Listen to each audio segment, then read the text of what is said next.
everyone, and welcome back to my channel, or welcome if you are new. My name is Rhonda, and today I am going over all the books that I gave 5 stars to in 2024. Now, I read a ton of books this past year. I read about 193 books, which I have to say that is the most I have ever read in any given year. So this year I discovered some new genres like fantasy romance and historical fiction, but I also rediscovered my love for contemporary romance, and I went absolutely feral with my romance reading this year. I read so many. Anyway, of those 193 books that I read, I gave about 24 of them 5 stars, and today I want to share all those books with you. Now, on this list, I will have many different genres of books, including thrillers and fantasy romance, contemporary romance, women's fiction, as well as historical fiction. Also, I did try my best at ranking these books from 24 to number 1, which was my favorite of the year. That was a lot more difficult than I thought it would be, and actually, you know what? No. The bottom 15 were pretty easy to rank. It's when I got to the top 10 that, especially when I got closer to the top 5, that it was almost impossible, just because I loved all of these books equally. And really, especially those top 5 books, they were interchangeable. Any one of those could have slid into the spot. Anyway, I do have quite a few books to get through, so let's go ahead and get started. Okay, let's start with a book that I am ranking number 24, and that is Practice Makes Perfect by Sarah Adams. This was pure book candy, and it was such a sweet and fun and entertaining book that had me giggling and sighing. This is the second book in the When in Rome series, which is a small town contemporary romance series. And this one features a little bit of a fake dating trope because Annie, who is the main character, doesn't really know how to date or how to act on a date. And she kind of enlists the help of a guy that she's been crushing on over the past year or so to help her out in that department. What I loved about this book was how quirky Annie was and the fun and sweet situations that she and Will, who is the guy in this book, I love the little situations they found themselves in.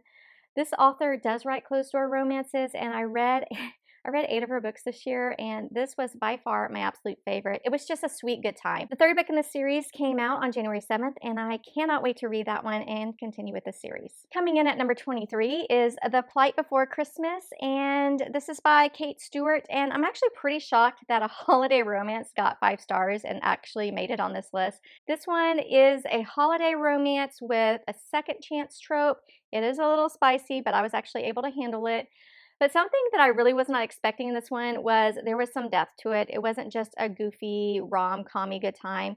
I love the found family in here, and I really loved how chaotic the author wrote the holidays and how chaotic families are at this time of year. This book really just had it all. It had wonderful characters, funny and witty banter. She also wrote a strong and real family bond that these characters had with each other. I love the longing and the hope, and this was just a love story that I couldn't help but root for, and it will absolutely be a holiday book that I recommend during the holidays in the future. This was just a really funny and good time. It had some depth, and I loved it, which is why it's number 23. Next is book number 22, and that is Finley Donovan is Killing It by El Casamano, and this one is part of a cozy murder mystery series, and I believe, correct me if I'm wrong, but I believe there are 4 books in this series, with another one being released later this year. And with this one, I just had a really good time reading it. It was very entertaining. This one is about a writer named Finley Donovan who she's discussing the plot of her next murder mystery novel. She's an author, and she's at Panera Bread with her agent, and a woman who's at another booth kind of overhears her conversation and thinks she's actually a contract killer and offers her, I think, $100,000 to kill her husband. And then it goes from there. And so that is what the story is about. I read this one pretty quickly just because of how entertaining and how fun this book was. I hadn't read anything like it before. I love the characters, and I absolutely adored the friendship between Finley and her friend Barrow. I also love the writing and was absolutely invested in this chaotic woman's life and just her bumbling antics and trying to complete this job. I mean, it was just so funny and just something I hadn't read before. It was slightly predictable, I will say that, but I still loved it and I found it entertaining, and I definitely want to continue with this series. At number 21 is Kill for Me, Kill for You by Steve Kavanaugh. I have not read anything from this author before. He is new to me, but I need to read more. This one is a suspenseful thriller, and it's another book that I really just flew through. This one is a retelling of Alfred Hitchcock's Strangers on a Train, and I loved it. In here, you were following multiple POVs, and I really wasn't sure how everything was going to tie together just because you're following different people. It was very intense and it was very fast paced and it has short chapters, which is what I really do enjoy with thrillers and these type of suspenseful thrillers. I just tend to read them very quickly. It was gripping from beginning to end, and I definitely think you should move this one to the top of your TBR if you haven't read it. And I definitely want to look at Kavanaugh's backlist and read more books by him. I really enjoyed this one. So coming in at number 20 is The Hating Game by Sally Thorne. This was my first contemporary romance in almost 2 decades, and this one single-handedly reopened a whole new genre for me. I used to read contemporary romances when I was in high school and through my early 20s, and then after that, I mainly stuck to thrillers and historical romances, but this one brought me back, and I'm so glad for it. This one is a workplace romance featuring rivals to lovers. This one is about two people who work at a publisher, and they are both vying for the same promotion. They don't particularly care for each other, and they try to sabotage each other from getting their promotion. I adored this book and thought Lucy and Josh were just the cutest couple ever, and I really love their antics and also the chemistry that they obviously had for each other. It was just entertaining and it was romantic and it was funny, and this was a kind of the first time in a very, very long time that a book just made me giggle inside. And I just really enjoyed it. And it's on this list just because it was my first book in almost 20 years that had me feeling like I was, in high school all over again. It was just a good read. Ranked number 19 is The Housemaid's Secret by Frida McFadden. I discovered Frida McFadden in January of 2024, so at the beginning of the year, and I proceeded to binge read several of her books. I found that I really enjoyed how easy her books were to read, and I love the twistiness of it. This is the only one of hers that got 5 stars for me this year. This is actually the second book in the thrilling Housemaid series featuring Millie. There are currently 3 books out right now and a novella, but I would say read the first 2 books and then skip the rest. They're not good.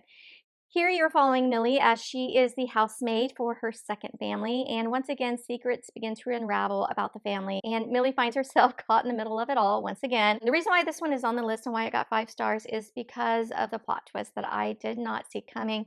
I actually listened to this one on audiobook while I was cleaning my house one day, and I remember vacuuming and verbally gasping and yelling what at one of the plot twists that came through that I was not expecting.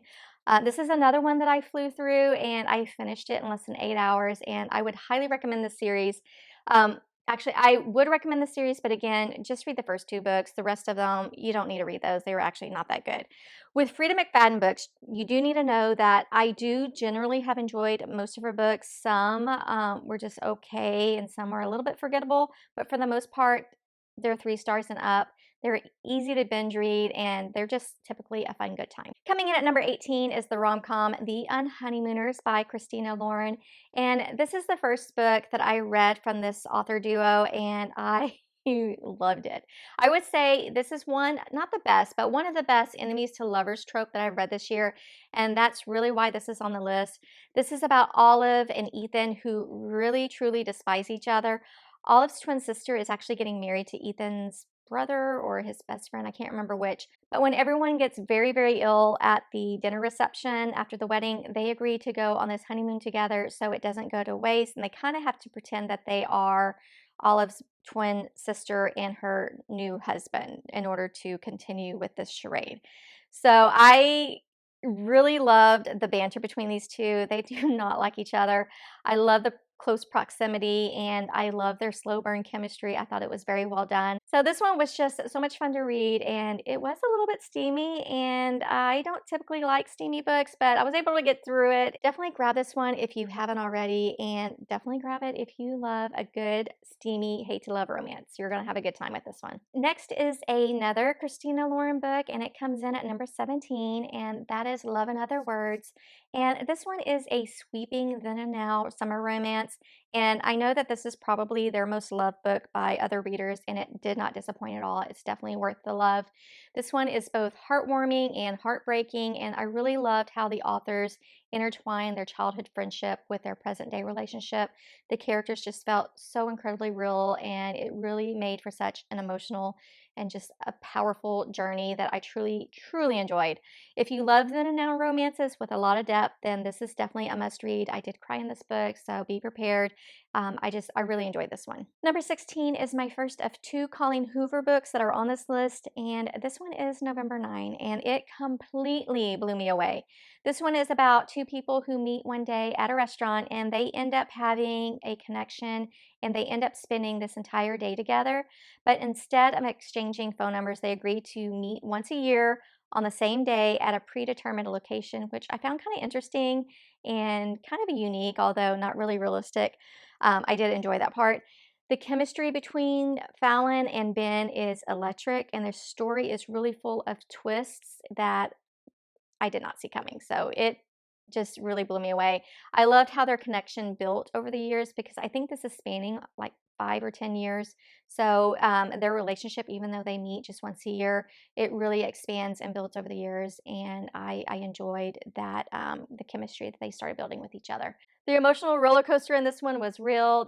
I cried, I laughed, and I definitely had some oh my gosh moments. So I really enjoyed this one. Definitely read it if you haven't already. Coming in at number 15 is a mystery thriller, and it's called The Last Word by Taylor Adams. And this one was probably one of the most suspenseful reads that I read this year. I could not put this one down and read it in almost one sitting.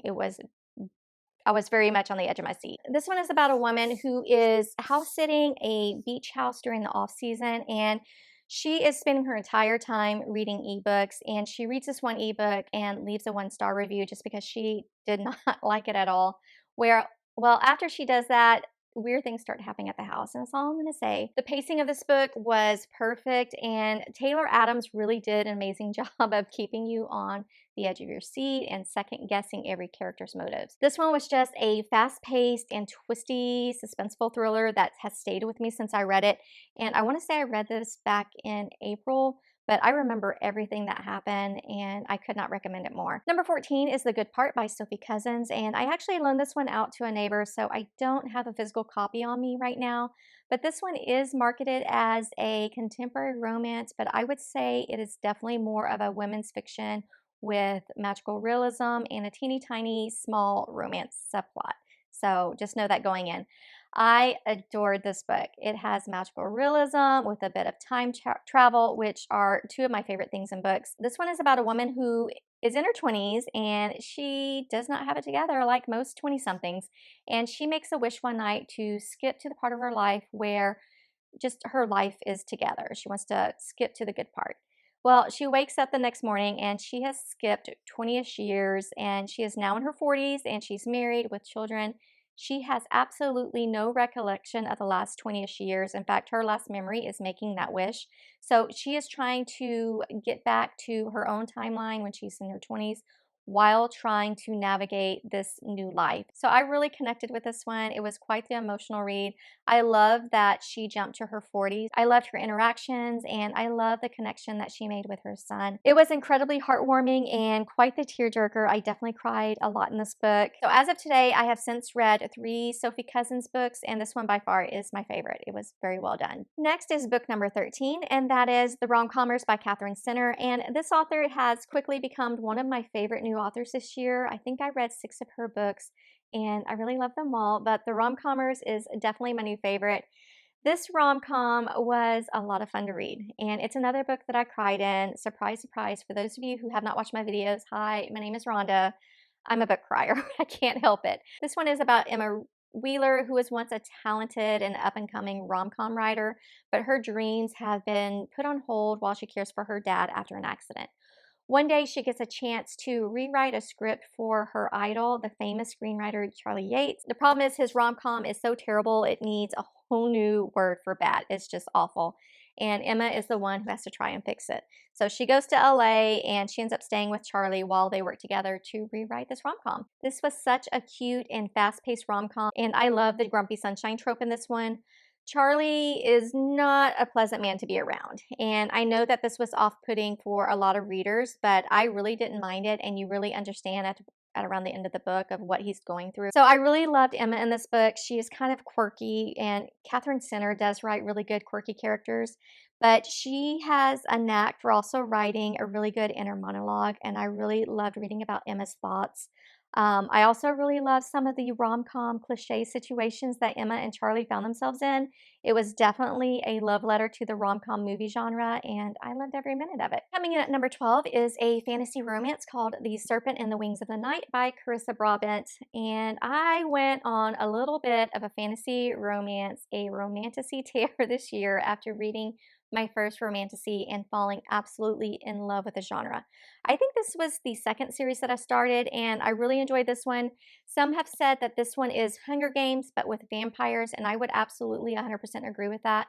In this one, we are following Araya, who is, or it's either Araya or Araya, I can't remember, but she is a human living in a vampire world. She was raised by vampires, but she is competing in a competition called the Kajari.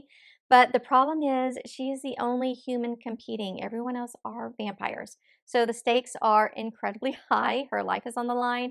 And what I loved about this is I love that there is a forced alliance between Aurea and the man in this book named Rain. I thought they had really good banter. I think they had really great chemistry, and I really love the romance. I also found that the world building in this one was fascinating, and it wasn't overwhelming for me, someone who is new to the genre. And this is just another book that I could not put down. There was a perfect mix of action and romance and mystery that kept me hooked from just beginning to end. So I did cry in this one too at the end. It really, there was something that happens that just devastated me, but I love this one. I love this first book in the series so much. There are 3 other books out there right now in the series, and sadly, I have loved each book in that series less and less. So I'm actually very sad about that. But I would still recommend you read this first book, especially if you are new to the genre of fantasy romance. I think it's a good intro book. And I would recommend it to those who love vampire fantasy books. I thought it was very well done. Book number 11 is It Ends With Us by Colleen Hoover. This is the second Coho book on my list, and this is a contemporary romance, but it is messed up. But I'm not going to give the synopsis of this one just because I do know most people have read it, and I also don't want to give anything away, but just know that this one is about an incredibly toxic relationship. I think that every woman should read this book just because it is raw and eye-opening and intense, and it really puts you in Lily's shoes and makes you question what would you do if you were in her situation. I loved the realness of the characters and the layers of the story, and I'm just really glad that I read this one because it really helped me understand women like Lily better. I know there is a lot of talk about the movie and some of the drama that has come out of that, but I would still recommend that you see the movie. Um, I would say that the movie was probably one of the best book adaptations I have seen just because the tone and the did he, didn't he aspect of this book was captured perfectly in that movie. I really enjoyed it. I cried just as much in that movie as I did in this book. But again, if you haven't read this book, please do. I think given the subject matter that it covers, it was very much well written, and it does it in such a real and powerful way. Okay, now we are getting into my top 10 books of the year, and ranking these 10 books was pretty impossible, but I did my best, and I'm satisfied with how everything ranked out. But just know, again, some of these are interchangeable just because it was kind of hard. But let's go ahead and start with number 10, and that is the contemporary romance called The 7-Year Slip by Ashley Poston. This one has magical realism, and it is about a woman who has inherited her aunt's New York apartment after her aunt passes away. The problem is when she opens the door to the apartment, she either walks into the present timeline or it's 7 years in the past. And in the past timeline, her aunt has sublet the apartment to a man who is new to New York. He's trying to become a chef, and the main character, Clementine, is having to share the apartment with him and trying to figure out what the heck is going on. This was such a charming and emotional read. I absolutely started crying around the halfway mark and then just kept going until the end. I absolutely loved how the story blended romance with magical realism. I really enjoyed the concept of slipping between two different timelines and not really knowing when it was going to happen. Very unique. And that is the case with all three Ashley Poston books that I read this year. She really does know how to come up with just a very unique plot. But I would say out of the three that I read, this one is by far my favorite. It was just a heartwarming and bittersweet book. It was dealing with grief and love and kind of had the right person, wrong time idea to it. And I just really love that there were so many layers to this book. There were different subplots of this book that just really got to me. Love this one. Number 9 is The Nightingale by Kristen Hanna. And this one, it was my first and I think only historical fiction that I read this year. This is also a book that I've had on my physical TBR for probably, I would say, around 7 years. Yeah, 7 years. That's a long time. And I'm so glad that I finally read it. So, this one is about two sisters who live in France during World War II, and their town is occupied by German soldiers. And it is essentially their story of how they each help the Allied war effort. So I really enjoyed reading about their sisterhood. I really enjoyed reading about their relationship. And this was kind of a roller coaster. I went into this one expecting to be crying through the entire book just because I heard that this was such an emotional book. But I was getting to like the 3/4 mark, and I was surprised that I really had not cried at all. I had not shed a tear. But then the last quarter of the book happened, and I was just rocked with grief, and I was inconsolable. This book got me and it got me good, and I really loved that this was my intro into the historical fiction genre. I definitely think you all should read it if you are into, or if you are even remotely interested in historical fiction. This one is very long, but it's very, very good. It's well written. And I think the only negative thing I can say about this one is I wish I read it sooner because this is a book that just opened historical fiction to me, and I can't wait to read more from this author and more from the genre. Book number 8 is a thriller called Jar of Hearts by Jennifer Hillier, and unfortunately, I do not own a physical copy. I think I read this one as a library book. I could be wrong, but this one is a dark, twisted thriller, and it's full of some pretty insane twists. And, this is just another book that was messed up. But I loved every page. In a nutshell, this is about a woman who goes to jail after it is found out that she withheld some information regarding the death of her best friend in high school. And I don't think I'm giving this away, but her boyfriend actually killed her best friend. So she withheld information and went to jail, and she is now being released. And a body is found near her house, and she was killed in a similar manner as her best friend. So that is all you need to know.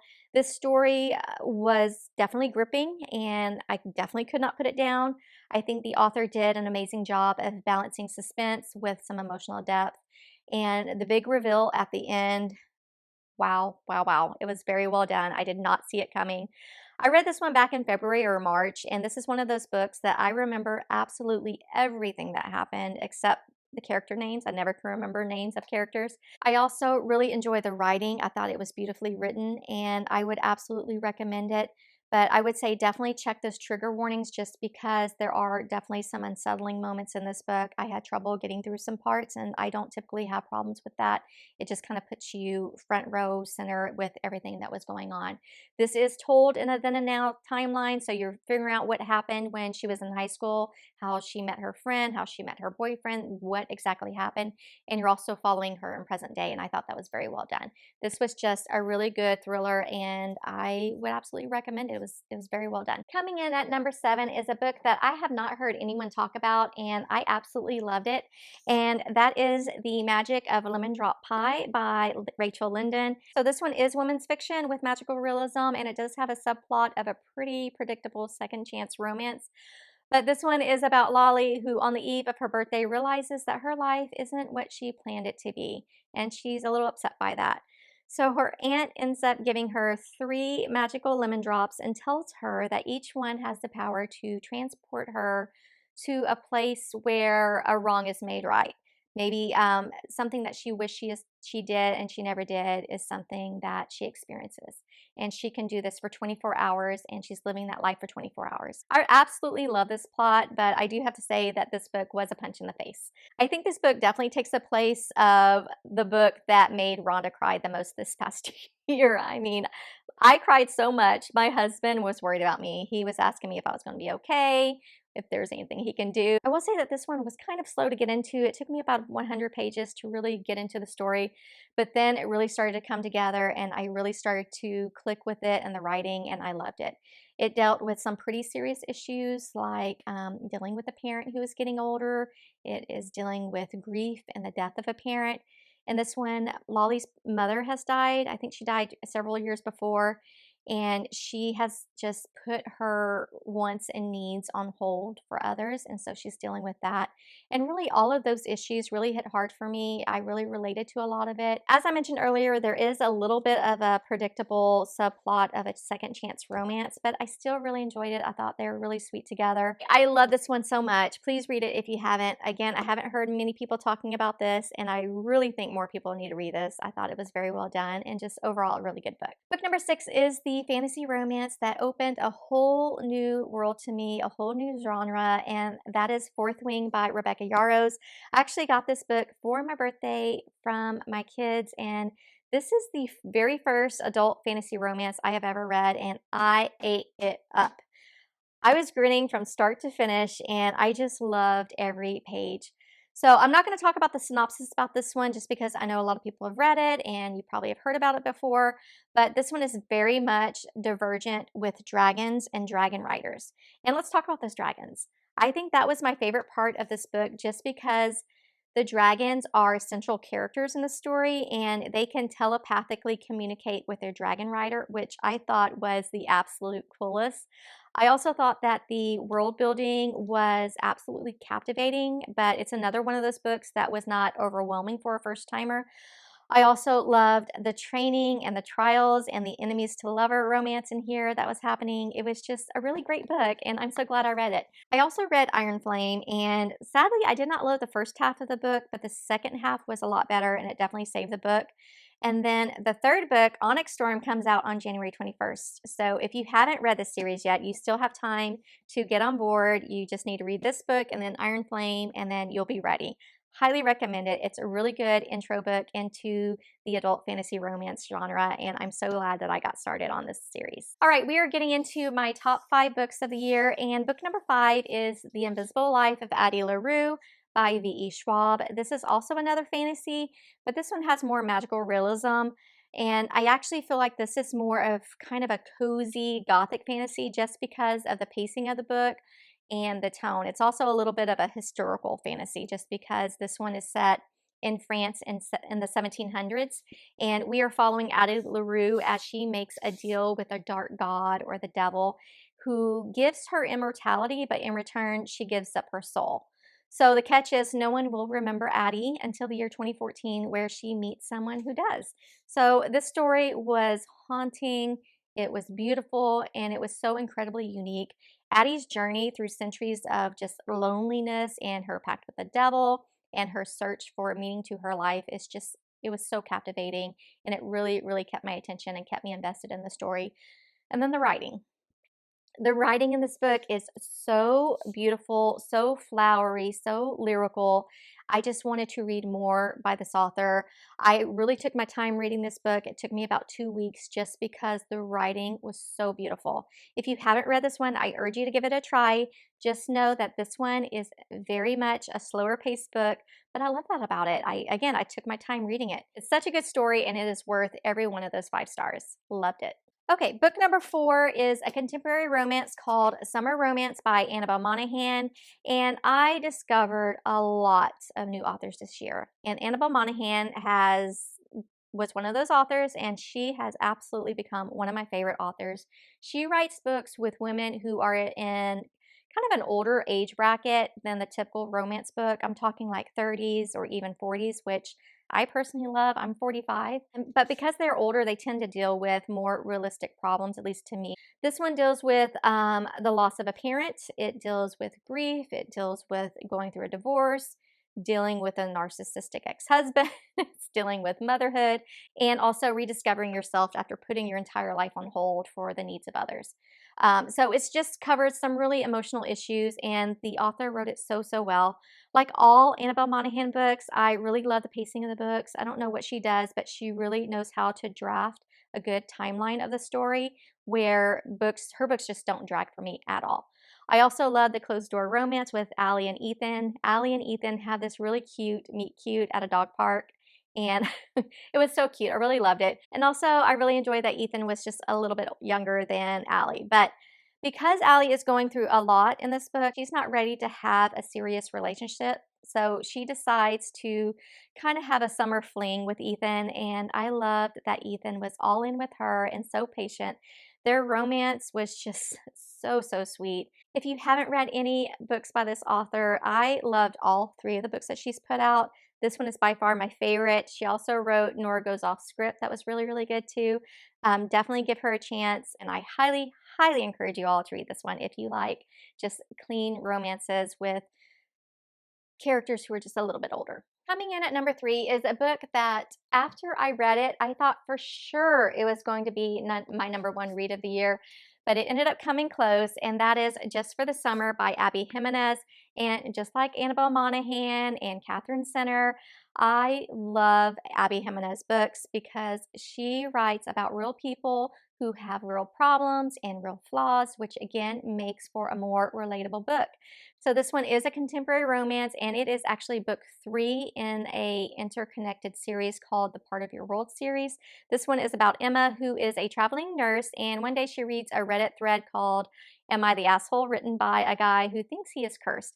Apparently, each time he has a relationship and that relationship fails, his ex-girlfriend ends up finding her soulmate. So Emma has a similar experience, and they end up meeting up, and they plan to break each other's curse by dating each other during the summer and then breaking up with the hopes that they will each find their own soulmate. So I loved Justin. He is my favorite book boyfriend. He is not a realistic guy, but that's okay. He was the kind of guy that we all want. He was such just a stand-up guy. He was a golden retriever. I loved his acts of service and just the fact that he could step up to the plate when it was time to do so. I also loved Emma, who she has quite a bit of emotional baggage that she is trying to work through, but I loved how strong-willed she was and how resilient she was. And I love the fact that she is genuinely a good person despite the really crappy childhood that she was dealt. So I have read all of this author's books that she has released, and this one is by far my favorite series, and this one is absolutely my favorite book by her that she has released. This one was absolutely a roller coaster of emotions for me. I laughed, I cried, I sighed, I cried some more, I was stunned, I cried some more. I would say if you haven't read this book yet, please read the first 2 books. You have Part of Your World, and I think the second one is Yours Truly. Definitely read those 2 books first. This is absolutely not a standalone. Again, this is not a standalone. You need to read those 2 books first in order to have the full impact of this book. But loved, loved, loved this one. Please read it. Okay, we are getting there. Let's talk about book number 2, and that is The Wedding People by Allison Espatch. This one is a little genre bending because it's a little bit lit fic, it's a little bit women's fiction with a tiny, teeny, tiny subplot of romance. I was originally hesitant to read this one just because I thought it was going to be hard to read. I thought it was going to be incredibly depressing because of the subject matter. This one deals with mental illness and thoughts of suicide, but I was able to read it and I really enjoyed it because of the way it was written. Yes, this is a comedy, but the author tackled these very, very serious issues with absolute and complete respect, and I love that. So this book is about Phoebe, who is at rock bottom given what is going on in her life, and she books a room at a swanky hotel with the plan to kill herself. But when she gets to the hotel, she realizes that the entire place is rented out for a wedding that is happening that weekend. And by a fluke, she was able to book a room, even though they were all reserved for guests of this wedding. But she has an interesting meetup with the bride, and she kind of puts her plans on hold as she is swept up in the festivities and the drama of this wedding. I truly love Phoebe and was absolutely rooting for her through this book. There was something just so inherently lovable and relatable about her, even though I have not personally suffered the exact same terrible setbacks in life that she has. I was still able to relate to her in some way. She is 100% candid about her thoughts and what's going on with her depression. And that vulnerability was just a breath of fresh air. It really invited the reader into her heart and her mind, and we have no choice but to follow along. This book was just full of heart and humor, and I fell in love with the characters and their stories, and I really could not ask for a better book than this. It was very, very well done. I love this one so much and have really been pushing this one off to all of my friends.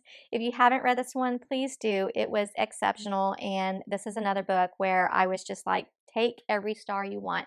This one just really hit with me, and I loved it. So we are finally at the number one book on my list and my most favorite book of the year. And the book that I picked is actually the very last book that I read in 2024. In fact, I think I finished it on December 30th or December 31st. But that book is A Court of Silver Flames by Sarah J. Maas. This is Feyre's sister's book, Nesta, and it has her POV as well as Cassian's POV. And Jeez, the Lord. This was so good. So Nesta in this book, she's actually introduced in the very first book of the ACOTAR series, and like most people, I did not like her at all. I thought she was worthless and selfish. I thought she was just a bad person. So going into this one, I was curious as to where the author was going to take her, and this is by far the best book in the series. So I'm not going to go into the synopsis just because in case you haven't read the series, I don't want to give things away. But Nesta is an interesting character. She is complex, she is complicated, and this is just another book where the main character has hit rock bottom and she really has to find herself and her inner strength in order to heal. So this book is about family, it's about sisterhood, it's about love and redemption, and of course drama and self-sacrifice. I mean, I can go on and on. Also, as you can tell, this is a weapon of a book coming in at over 700 pages, and the type is actually pretty small. So this is a very, very long book, but despite that, I flew through it and it did not drag at all. I also need to mention that this is a fantasy romance and there is spice, and I would say that this is probably the spiciest book in the entire ACOTAR series, but I ate it up. I loved those scenes, and I do not like spicy books at all. They usually make me cringe and blush, and I usually skip through it. But something, I don't know, the way these scenes were written, they were written so beautifully that I was able to just, I was all in with it, and I really enjoyed it. So overall, the ACOTAR series was a 4-star series for me. I get the hype, and that was kind of where I was going into this book. But Nesta's story in the series was just a cherry on that sundae. I love this book, and I can't wait until book 6 comes out. We don't know when that's going to be, and honestly, I'm not sure where the author's going to go with this, but again, love this book, highly recommend it. All right, my friends, those are all of my favorite books of 2024 and all of my 5-star reads of the year. I feel like my book reading was pretty well rounded this year. I feel like I read a lot of different genres, and I also read a ton of good books this year. Obviously, since I have 24 or 5 stars, that tells you that I have truly enjoyed most of the books that I read, and I hope that 2025 brings me another year of good book reading. But if you are still with me and have read any of these books, please let me know in the comments what you thought about them, and also let me know what your top 3 books of 2024 were. And while you are commenting, please give this video a thumbs up and subscribe and hit the bell notification if you haven't already so that you don't miss any future bookish videos. Thank you all so much for watching, and I'll see you next time. Bye.